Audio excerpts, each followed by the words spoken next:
Bringing sexy back, reigniting intimacy when life gets in the way.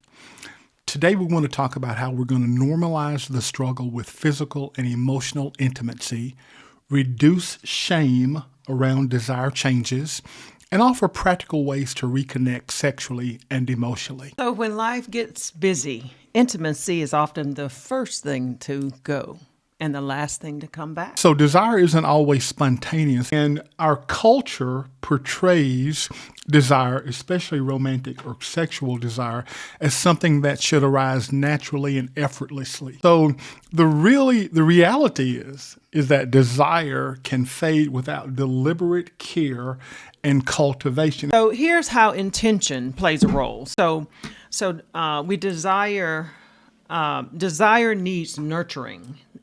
So just like fire needs oxygen, desire often needs time, attention, and thoughtful effort, put into it. Intention acts like the spark or the fan to reignite it. Now, didn't you used to say, weren't you kind of against like scheduling intimacy? You have to put it on your calendar, put it in your book, in your phone, so a notification will come up so that you can do certain things. Desire follows connection.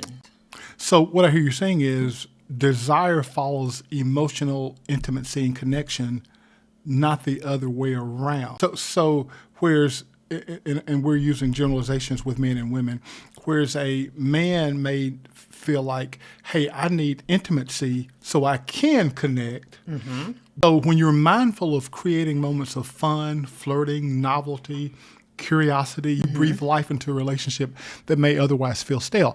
You can schedule little, not spend a lot of money things. Simply being more mindful and present with each other, sitting on the couch, just being together.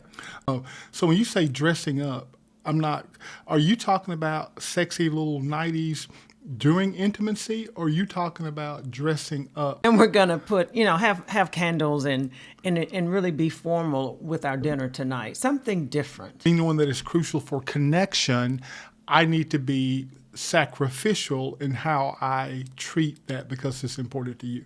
Intentional desire reflects love as a choice, not just a feeling. So, we are called to love and to pursue one another with a purpose and grace and modeling Christ's intentional pursuit of us. So in marriage, desire becomes an expression of covenantal love. My favorite word is intentional. It was my word of the year last year, and it's actually been the word of my entire life. So emotional intimacy and physical connection are deeply intertwined. While emotional intimacy and physical connection can exist independently, they reach their fullest depth when they are both, in harmony together. When someone feels emotionally safe, when they feel heard, when they feel valued, they're more likely to let down their guard. We have guardrails around us in different areas, but if we can get that feeling of safety, then those walls, they come down, and you can make that connection even better. So we holding hands, cuddling, that's beautiful.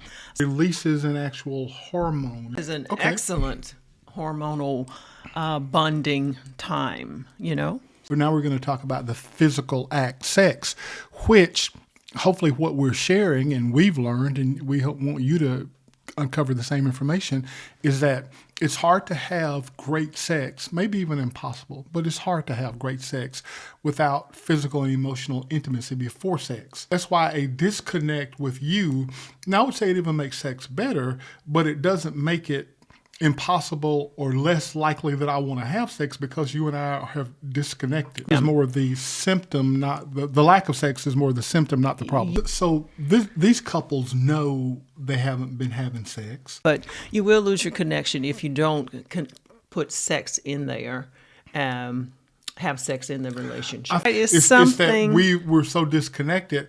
I'm not really that interested in having sex. Right. You need to... but then you need to want to go down that path, but the whole point of this whole thing is together, the emotional closeness, the physical closeness, all of that They create strong, resilient connections. When let's say when there's a storm in our relationship. So we've shared the story before how we lost everything. I've pawned my wedding ring to buy grocery twice. If you have that base of connection, being together, you've worked through things. You're not leaving stuff hanging out. But we were prepared, and even now doing this show, it's like looking back in hindsight, it's like I can see clear how our pain was part of our purpose. So we're talking about intimacy blocks: shame, stress, exhaustion. So stress is one of the biggest yet most overlooked intimacy disruptors. They activate the nervous system in a way that I guess I would say makes you emotionally and physically the openness becomes difficult because you're like I said, you're in survival mode. It's like, so I gotta focus on me because I'm trying to survive. I was in a survival stressful mode for 7 years while we were trying to turn things around. You say the hidden wall between hearts. And you already shared that going through our situation, our financial loss, our financial devastation, and in our case, I guess I want to dig down with part of your shame, because it's one thing to lose, but I didn't feel shame because I will say through no fault of my own, it's not like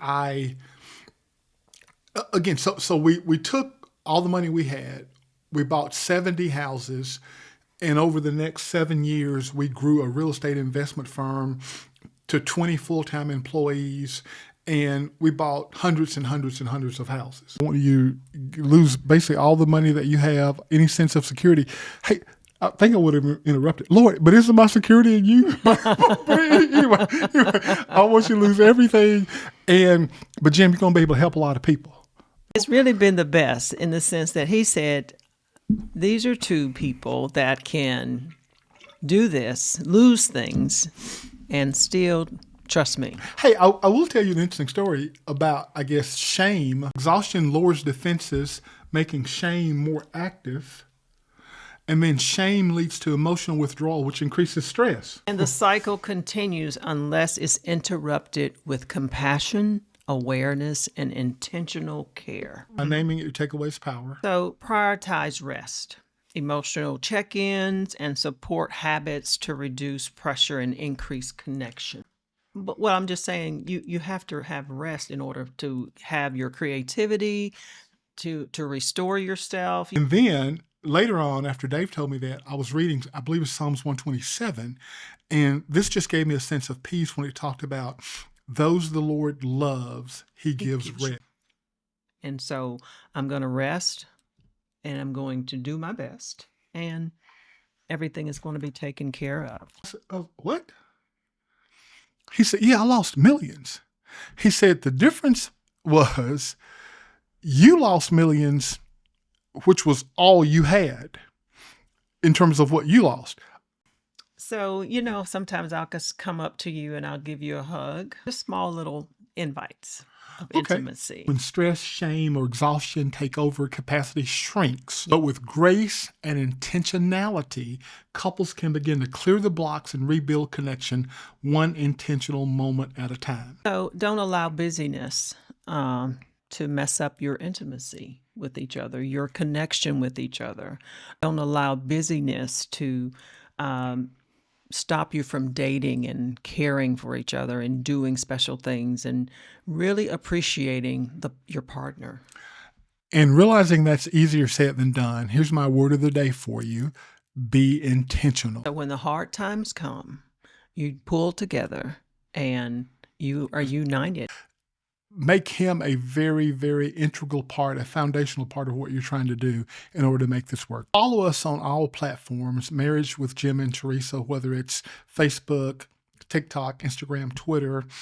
Follow us on all socials, because the social algorithms, it's like the more people are following in the algorithm's mind, the more important and potent the content is.